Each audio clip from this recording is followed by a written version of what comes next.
మరి మొదటగా ఈ అవకాశం ఇచ్చినటువంటి కన్నతండ్రి దేవునికి యేసుక్రీస్తు నామములో కృతజ్ఞతాస్తుతులు చెల్లించుకుంటూ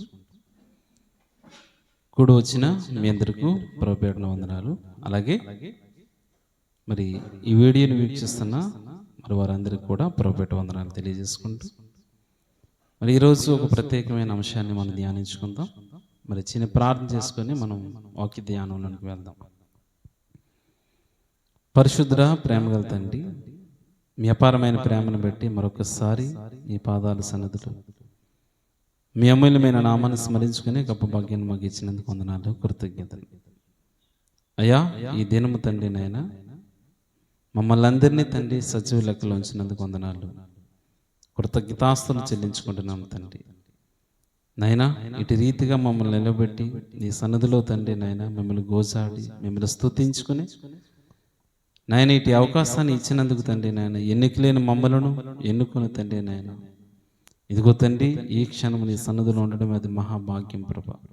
ఈ క్షణము అనేక వేల మంది కొన్ని లక్షల మంది మరణించి ఉండగా మమ్మల్ని సజీవ లెక్కలో ఉంచారు ప్రభా. ఇందుకే వేలాది స్తుతులు స్తోత్రాలు తండ్రి.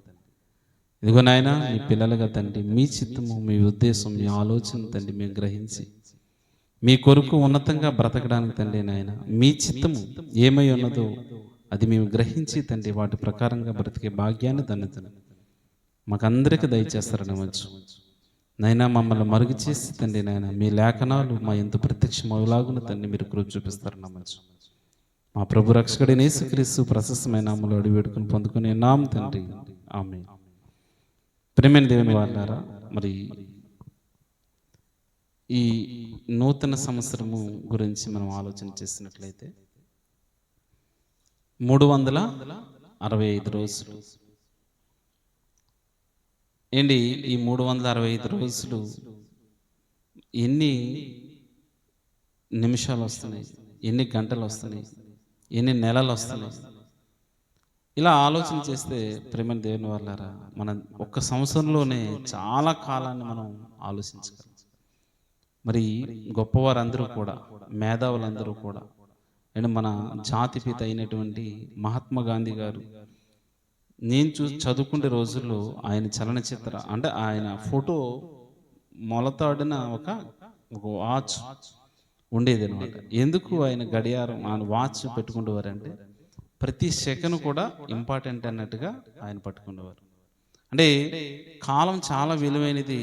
అది ఆ కాలంలో మరి ఈ కాలంలో ఈ క్షణము అనేక వేల మంది చనిపోవచ్చు, అనేక వేల మంది పుట్టవచ్చు. అంటే ప్రతి ఒక్కరు కూడా ప్రతి క్షణాన్ని సద్వినియోగపరుచుకోవాలన్నది ఆయన ఉద్దేశాన్నిగా మనం చూస్తాం. అయితే దేవుడు ఈ 365 రోజులు అంటే ఈ ఒక్క సంవత్సరమే కాదు, కానీ ఇప్పటి వరకు మన ఆయుష్ కాలం ఎంతైతే ఉందో అన్ని సంవత్సరాలు దేవుడు ఆయుష్ని ఆరోగ్యాన్ని ఇచ్చి మనం కాపాడినందుకు మొదటగా ఆయనకి కృతజ్ఞత చెప్పాలి. అయితే ఆయన చిత్తం ఏంటన్నది మనం ఎరగాలి ప్రియమైన దేవుని వాళ్ళారా. ఇదిగో ప్రపంచము ఎరగకపోయినప్పుడు కూడా క్రైస్తవులమైన మనము దేవుని ఉద్దేశం ఏంటో మనం తెలుసుకోవడానికి మనం ప్రయత్నించాలండి. అసలు దేవుని ఉద్దేశం ఏంటి? అసలు సమాజం ఎలా ఆలోచిస్తుంది ఏంటి? సమాజం ఎప్పుడు కూడా సంతోషాల వైపు పరిగెడుతుంది. ఆనాడు నోవాహు కాలంలో ప్రజలు ఎలా ఉన్నారట? వారు తినుటకు కూర్చుంటున్నారట, ఆడడానికి లేస్తున్నారట. మరి జలప్రలయ కాలంలో ప్రజలు అలాగే ఉన్నారు. సొదొమ గొమొర్రా పట్టణాలు తగలబెట్టేసి ఆ నాశనం కారణమైన కాలంలో కూడా ప్రజలు అలాగే కనిపిస్తున్నారు. వారు ఏం చేస్తున్నారట? తింటున్నారు, కూర్చుంటున్నారు, ఆడుకోవడానికి లేస్తున్నారు. ప్రేమైన దేవుని వాళ్ళారా, యేసుక్రీస్తు ప్రభుల వారు కూడా అదే చెబుతున్నారండి. ఇదిగో అలాంటి కాలంలోని ఇప్పుడు కూడా ఉన్న ప్రజలు అలాగే ఉన్నారు. అంటే అలాగే ఉన్నారని చెప్తున్నారంటే దేవుని చిత్తం ఏంటో ఎరగట్లేదనే కదా, దేవుని చిత్తం ఏంటో మనం గుర్తించట్లేదనే కదా. ఏంటి ఈ 31st వస్తే సంవత్సరం అంతా మద్యం సేల్స్ అమ్మకాలు చూస్తే ఈ 31st ఒక్క నైటే విపరీతంగా అమ్ముడుపోతున్నట్టుగా మనం చూస్తాం. ఎందుకనంటే పార్టీలు అంటూ మరి జల్సాలు చేస్తూ సంతోషాలు అంటూ డ్యాన్సులు అంటూ ఏంటి వారు సంతోషంగా ఉండడం తప్పు కాదు, కానీ వారు సంతోషాల వలన పక్కవారికి ఎంత ఇబ్బంది కలిగిస్తారో ఒకసారి ఆలోచించండి. అయితే ప్రియమైన దేవుని వాళ్ళారా, ఇదిగో సమాజం ఎలా ఉంటుందో మనకు అవసరం లేదు, కానీ సొసైటీలో ఉన్న ప్రజలు ఎలా ఉంటున్నారో మనకు అవసరం లేదు, కానీ ఇదిగో దేవుని పిల్లలుగా దేవుని చిత్తం ఏంటో మనము ఎరిగి ఉండాలి. అలా ఎరిగి ఉన్నప్పుడు దేవుని చిత్తాన్ని మనం తెలుసుకోగలుగుతాం. చూడండి, మొదటగా ఒక వచనాన్ని మనం చదువుకుందాం. కొరింథీయులకు రాసిన మొదటి పత్రిక, కొరింథీయులకు రాసిన రెండో పత్రిక, కొరింథీయులకు రాసిన రెండో పత్రిక 5వ అధ్యాయము 17వ వచనం. కొరింథీయులకు రాసిన రెండో పత్రిక 5వ అధ్యాయము 17వ వచనం. కాగా ఎవడైనను క్రీస్తునందున్న ఎడల వాడు నూతన సృష్టి, పాతవి గతించెను, ఇదిగో క్రొత్తవాయును, సమస్తమును దేవుని వలనైనవి అనివి ఆయన మనలను క్రీస్తు ద్వారా తనతో సమాధానపరుచుకొని ఆ సమాధానపరచు పరిచర్య కొరకు మీకు అప్పగించినను. అంటే ఏంటి, ఏం చెప్తున్నారండి? కాగా ఎవడైనను క్రీస్తునందు ఉన్న ఎడల వాడు నూతన సృష్టి. అంటే ఎవడైనా ఇదిగో మనం అందరము కూడా యేసుక్రీస్తునందు ఉండేవారు నూతన సృష్టి. అంటే ఏ విధంగా నూతన సృష్టి? మరి కొత్త సంవత్సరం వచ్చిందనేసి కొత్త బట్టలు వేసుకుని అనేసి కొత్త రంగురంగులు వేసుకుని అనేసి ఇది నూతన సృష్టి అంటే ఇది నూతన సృష్టి కాదు ప్రియమైన దేవుని వాళ్ళ. అసలు దేవుని ఆలోచన ఏంటంటే ఇదిగో కఠినమైపోయిన మన హృదయాలని ఆయన నూతన పరచాలనుకుంటున్నాడు.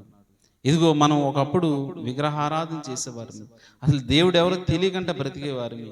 ఏంటి, పెద్దల్ని ఎలా గౌరవించాలో తెలిసేది కాదు, అసలు సమాజంలో ఎలా బ్రతకాలో తెలిసేది కాదు. అంటే కఠిన స్వభావంతో మనం ఉండేవారం ఒకప్పుడు. కానీ ఇదిగో యేసుక్రీస్తులోనికి వచ్చిన తర్వాత మన స్వభావాలు ఎలా ఉండాలట? ఇదిగో మృదుతత్వంగా ఉండాలనేసి ఇదిగో మరి ఎజ్కేల్ ప్రవచనం మనం చూసినట్లయితే ఎజ్కేల్ గ్రంథము 36వ అధ్యాయము దేవుడు భవిష్యత్ కాలంలో అంటే యేసుక్రీస్తు నందు ఉంటే నూతన సృష్టి అని అంటే అసలు ఏ విధంగా నూతన సృష్టి అనేసి ఇక్కడ చెప్పడం మనం చూస్తామండి. చూడండి, ఎజ్కేల్ గ్రంథము 36వ అధ్యాయము 26, 27 వచనాలు. 25వ వచనం కూడా చదివితే, మీ అపవిత్ర యావత్తును పోగొన్నట్లును నేను మీ మీద శుద్ధ జలము జల్లుదును. అంటే శుద్ధ జలం అంటే జలం అంటే జీవజలం అంటే ఏంటి? వాక్యం. అలాగే మీ అపవిత్రత యావత్తును పోగొన్నట్లు నేను మీ మీద శుద్ధ జలం జల్లుదును. మీ విగ్రహము వలన మీకు కలిగిన అపవిత్రతను అంతయు తీసివేసేదను. నూతన హృదయం మీకు ఇచ్చేదను, నూతన స్వభావం మీకు కలిగజేసేదను. రాతి గుండెని మీలో నుండి తీసివేసి మాంసపు గుండెని మీకు ఇచ్చేదను. నా ఆత్మ మీ యందు ఉంచి నా గుండెని మీకు ఇచ్చేదను. నా ఆత్మను మీ మీద ఉంచి నా కట్టడలను అనుసరించువారుగాను నా విధులను గైకొని వారుగాను మిమ్మల్ని చేసేదను. ప్రేమైన దేవుని వారులారా, ఇదిగో దేవుని ఆలోచన ఏంటంటే ఇదిగో మనం విగ్రహారాధులకు ఉండేటప్పుడు ఆ కలిగిన అపవిత్రతని తీసివేస్తానంటున్నాడు. ఇదిగో మన యొక్క ఈ అపవిత్రతని దేవుని మాటల ద్వారా తీసివేస్తానని చెప్తున్నాడు. అంటే ఈ కఠినమైన హృదయాన్ని, బండబారిపోయిన ఈ హృదయాన్ని దేవుడు ఎలా చేస్తానంటున్నాడంటే ఇదిగో నూతన హృదయాన్ని మీకు ఇచ్చేదను, నూతన స్వభావాన్ని మీకు కలిగి చేసేదను. రాతి గుండె మీలో నుంచి తీసివేసి మాంసపు గుండె మీకు ఇస్తాను. అండి, మనం చలించాలండి. వాక్యం మనతో మాట్లాడేటప్పుడు, వాక్యం ద్వారా ఎవరైనా బోధకులు మాట్లాడేటప్పుడు, లేదంటే బైబిల్ చదివేటప్పుడు మన హృదయం ఎలా ఉండాలంటే చలించాలి, చలనం ఉండాలి. ఏంటి, వ్యభిచారం చేస్తే తప్పు అన్నప్పుడు మన హృదయం వెంటనే చలించాలి. నరహత్య చేస్తే తప్పు అంటే మన హృదయం వెంటనే చలించాలి. ఆజ్ఞ అతిక్రమిస్తే పాపము అని అంటే ఇదిగో మన హృదయం వెంటనే చలించాలి. ఏదో చదువుతున్నాము, నామకార్థాన్ని చదువుతున్నామంటే అది ఏమాత్రము కూడా పనిచేయదు ప్రియమైన దేవుని వాళ్ళారా. ఇదిగో దేవుడు మనలో నూతన స్వభావాన్ని పెట్టాలనుకుంటున్నాడు, నూతన హృదయాన్ని ఆయన మనలో ఇవ్వాలనుకుంటున్నాడు, మనలో కఠిన స్వభావాన్ని తీసివేసేయాలనుకుంటున్నాడు. కనుక ఇది ఇప్పటి వరకు దేవుడు ఆయుష్ని ఇచ్చాడు, ఆరోగ్యాన్ని ఇచ్చాడు. ఏంటి, అన్ని విధాలుగా దేవుడు మనల్ని కాపాడుతున్నందుకు ఆయనకి ఈ సంవత్సరంలో మనం తీసుకోవాల్సిన నిర్ణయం ఏంటంటే ఇదిగో ఆయనకి ఒక నూతన ప్రణాళికతో మనం సిద్ధపడాలి. చివరిగా ఒక మాట చూసుకుని మనం ముగించుకుందాం. ఎఫెసీయులకు రాసిన పత్రిక 2వ అధ్యాయము 10వ వచనంలో, ఎఫెసీయులకు రాసిన పత్రిక 2వ అధ్యాయము 10వ వచనంలో, మరియు వాటి యందు మనం నడుచుకుని వలనని దేవుడు మనం ముందుగా సిద్ధపరిచిన సత్క్రియలు చేయుటకే మనం క్రీస్తు యేసునందు సృష్టింపబడిన వారమే ఆయన చేసిన పని అయి ఉన్నాము. మనమందరము యేసుక్రీస్తునందు బాప్తీసం తీసుకుని మనమందరం కూడా ఇదిగో మనలో నూతన ఆత్మను పరిశుద్ధ ఆత్మలో పంపించినప్పుడు ఈ ఆత్మ చెప్పే ప్రతి మాటకి మనం లోబడే వారికి మనం ఉండాలి. ప్రియమైన దేవుని వారలారా, ఇదిగో ఎక్కడైనా అన్యాయం జరిగితే అన్యాయ విషయంలో మన హృదయం బాధపడేటట్టుగా మనం ఉండాలి. అయ్యో, నేను దేవుడికి వాక్యం నేను రోజు ప్రార్థన చేసుకోలేకపోతున్నాను, రోజు నేను వాక్యం చదవలేకపోతున్నాను, నేను రోజు వాక్యం ప్రకటించలేకపోతున్నాను, నేను దేవుడు చెప్పినట్టుగా నేను బ్రతకలేకపోతున్నాను అనేసి ఇదిగో మన ఆలోచనలన్నీ కూడా మన ఆలోచనలు, మన తలంపులు, మన హృదయం చలించిపోతూ ఉండాలి. ఇదిగో ఎప్పుడైతే మనం స్పందిస్తామో దేవుని వాక్యం మనతో మాట్లాడుతుంది. దేవుని వాక్యం ద్వారా మనం ఆనందించగలుగుతాం. దేవుని వాక్యం ప్రకటించేటప్పుడు సంతోషించగలుగుతాం.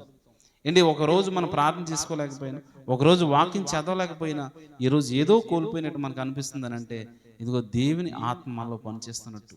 అంటే ఇలాంటి నూతనత్వాన్ని, అంటే పాత జీవితాన్ని తీసివేసి క్రొత్త జీవితాన్ని ఇస్తున్నానంటే ఇక యేసుక్రీస్తులో పుట్టిన మనం అందరం కూడా ఆయన క్రియలు, ఆయన సత్యమైన ప్రవర్తన కలిగి ఉండాలనేసి ఇదిగో దేవుని ప్రణాళికను మనం అందరూ ఎరిగి ఉండాలని కోరుకుంటున్నాం.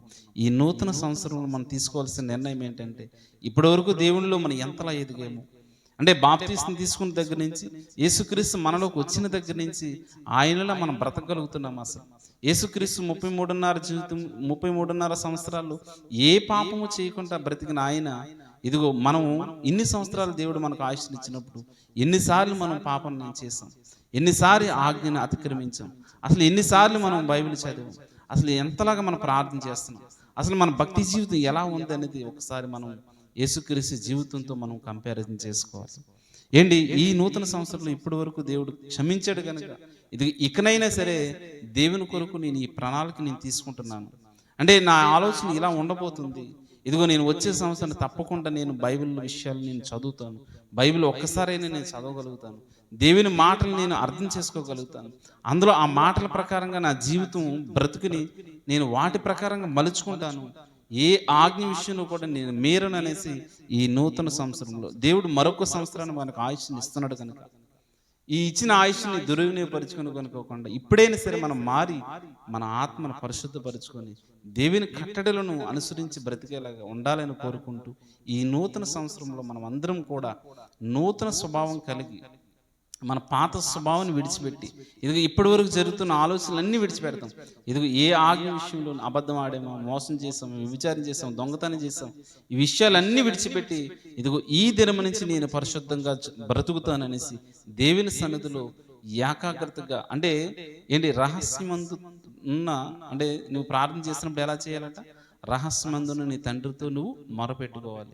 ఈ నూతన సంవత్సరంలో ఒక నూతన ప్రణాళిక మనం తీసుకోవడానికి దేవునితో ఏకాగ్రతంగా, అంటే ఏకాంతంగా ఆయనతో మనం కలిసి మాట్లాడే, ప్రభా ఇదిగో నీ సన్నిధిలో నేను ఇలా ఉండబోతున్నాను, నీ సన్నిధిలో నేను ఇలా చేయబోతున్నాను, ఈ సంవత్సరం నీ కొరకు ఉన్నతంగా బ్రతుకుతాను ప్రభా, ఇదిగో నీ ఆజ్ఞను ఎక్కడ మేరన ప్రభా అనేసి దేవుని సన్నిధిలో మనం అందరము కూడా ఒక సరైన నిర్ణయం తీసుకొని ఇదిగో దేవుని కొరకు ఉన్నతంగా బ్రతకాలని కోరుకుంటూ మరి నూతన సంవత్సరంలో మీ అందరూ కూడా నూతన స్వభావాలు, దేవుని ఆశీస్సులు, దేవుని ఆశీర్వాదాలు మీకుని మీ కుటుంబాలకు ఉండాలని, కుటుంబం అంతా కూడా దేవునిలో వర్ధిల్లాలని కోరుకుంటూ ఈ నా మాటలు ముగిస్తున్నాను.